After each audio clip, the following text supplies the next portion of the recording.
RCR, la red que comunica y une al Perú.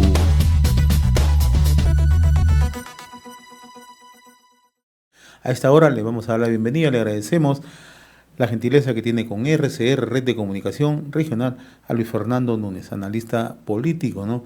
Y que en las últimas 2 décadas sigue muy de cerca, justamente porque se encuentra afincado en nuestro país, todo el desarrollo electoral y social. Luis Fernando, qué gusto saludarte, gracias por atender esta comunicación con RCR, Red de Comunicación Regional.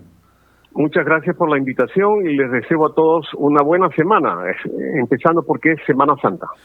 En efecto, ¿no? Yo decía que tú tienes un mérito, ¿no? Durante más de 2 décadas vienes siguiendo el desarrollo político y social en nuestro país, ¿no? Primero como observador y ahora como analista, como consultor político, ¿no?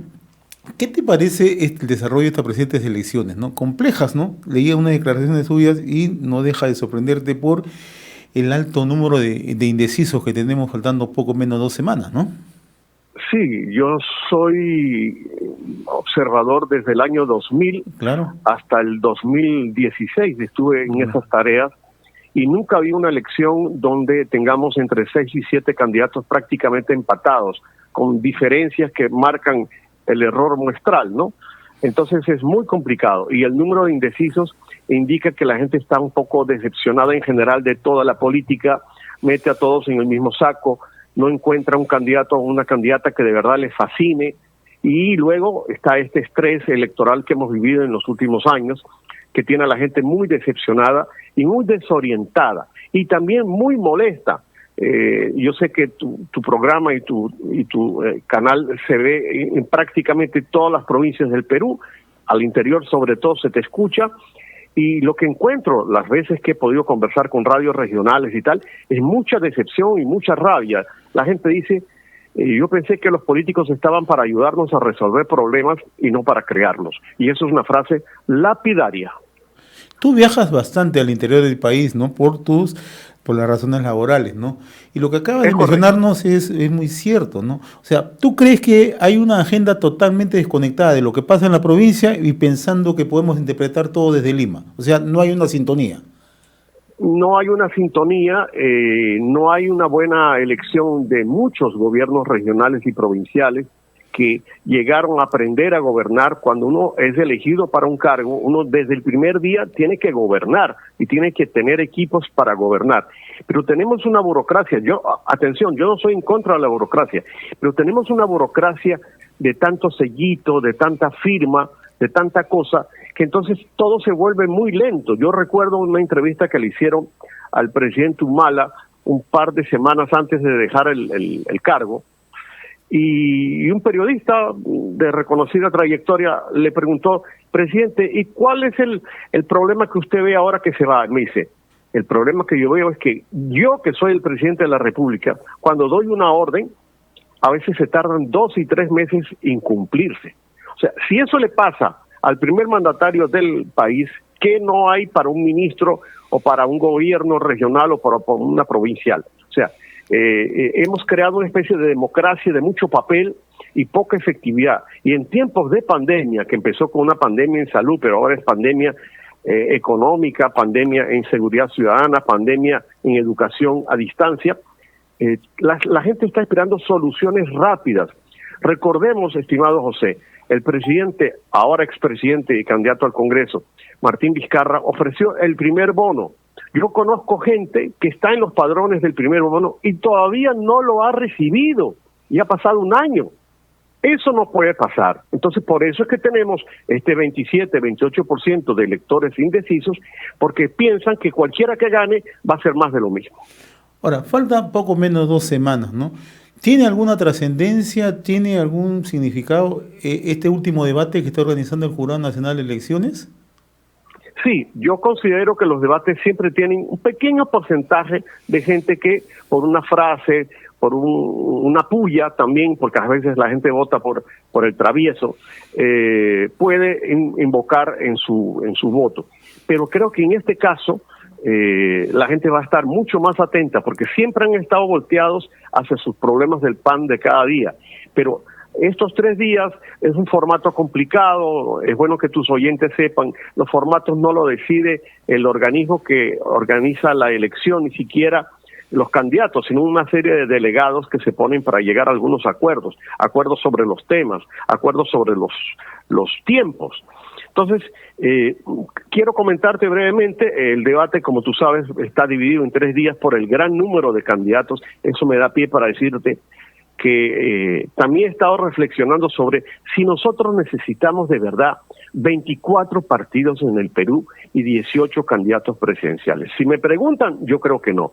Yo creo que un país con una, se supone, una hermenéutica electoral y de partidos políticos debería tener entre 6 y 8 partidos que van desde, digamos, exista la extrema derecha y la extrema izquierda y un grupo de centro derecha y un grupo de centro izquierda y un grupo de centro, pero 18 candidatos, 24 partidos, más de 300 movimientos regionales. Esto parece la torre de Alibaba, no sé, o sea, estamos complicando la cuestión. Va a llegar un momento en que cada uno de los 32 millones de peruanos vamos a querer candidatos a algo. Y eso indica que no tenemos actitud de desprendimiento. Yo lo dije al comienzo de la contienda cuando la elección todavía no levantaba, no calentaba. Yo dije, yo creo que algunos candidatos deberían dejar de lado su ego, los políticos tienen un ego muy fuerte, y saber que de repente hay 2 o 3 que contienen la misma idea y de repente decir, bueno, si no gano yo haré contigo un buen gobierno. Claro, ahora en segunda vuelta veremos cómo se mueven. Las segundas vueltas son otra elección, mi estimado José. O sea, a partir del 12 de abril, los que queden es otra elección, es otro formato, porque ya entre 2 no es lo mismo que entre 18. El debate de estos 3 días, sinceramente, lo voy a decir porque lo siento así, el primer día va a ser el día más importante. ¿Por qué? Porque de los que están en esos 7 primeros lugares, hoy vamos a tener 4 de ellos debatiendo, que son la señora Mendoza, el señor Forsyth, el señor Acuña y la señora Keiko Fujimori. Mañana solo vamos a tener a 2 de los fuertes, que es Hernando de Soto y Daniel Urresti, con el respeto que me merecen los demás, pero no los veo en las encuestas. Y el día 3, el 31, el miércoles, se supone que vamos a tener a el que va en primer lugar, a pesar del error muestral, que está más o menos cerca de los demás, pero el que ha subido en todas las encuestas prácticamente ahora está un poco estancado, es el caso del señor Lescano, y la hipotética presencia de Rafael López Aliaga. Si Rafael López Aliaga, por estrategia suya, de su comando, decide no ir el miércoles, porque él ha dado una serie de argumentos que él verá si se los cree o no, prácticamente le estamos dejando en bandeja de plata el debate del miércoles al señor Johnny Lescano, porque los demás realmente son candidatos que no figuran mucho en las encuestas. A estas alturas, con la experiencia que tú tienes en el caso del Perú, Luis Fernando, es muy difícil prever quiénes podrían pasar a una segunda vuelta, por lo complejo. Es muy difícil. En eso te voy a dar mis reflexiones de lo que yo pienso que puede pasar en estas 2 semanas que empezaron ayer. Yo creo que vamos a tener que fijarnos mucho, yo digo ustedes, los periodistas y nosotros los analistas, en las mentiras, en los errores, en las promesas, y ver si algún candidato más se atreve a mostrar equipos de trabajo. Algunos lo han hecho, creo que el primero fue Hernando de Soto, fue pionero en mostrar equipos.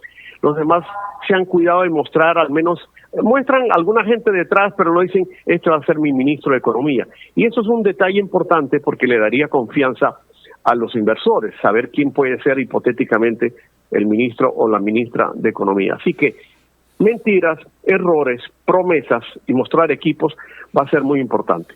Por ejemplo, hace un rato, y anoche también lo escuché, hay un candidato del Partido Morado que no le va muy bien en las encuestas, que anoche se le ocurrió decir, vamos a revisar el presupuesto del Congreso de la República. Casi me caigo de la silla cuando escuché eso, porque eso indica que ese señor no tiene un asesor legal que le diga, el Congreso de la República tiene un articulado que dice que ellos aprueban su presupuesto. Eso es un atributo constitucional. Entonces el presidente de la República no tiene que ver con el presupuesto del Congreso de la República. O alguno que ha dicho, voy a pagarle la deuda a 5 millones de personas que tienen problemas con sus bancos. O voy a cambiar mi capital a Huancayo.